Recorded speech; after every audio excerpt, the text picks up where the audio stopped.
Polis itano di arresta con un persona después ele a serventa su fusil alina barangay de Mampang anoche. Con el arrestado persona puede conocer el polis como si Johnny Son Devil Gaiton. 47 años residente de kilometro 6 barangay de Mampang. Ia kumpiska con el un calibre 45 fusil con un magazine y mga bala. Suspecha na puede presenta con el mga dokumento del su fusil. Asing con el investigador del caso, mga alas 7 del noche. Alina pispa na Panama Drive Purok 6 barangay de Mampang. Suspecha a se rebenta con el su fusil por cuantos veces. El punta del bala. Yakay na ungka sa alina lugar. Iserka tupa con el bata durmido aquel tiempo. Ya anda sila na di ila barangay para reklama. Enseguida sila llama pulis iya puede arresta con el sospechado. Durante aquel tiempo, el sospechado agarapa con el di su fusil.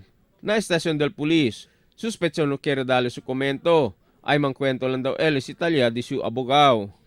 Emil Tuban, Dateline Zamboanga.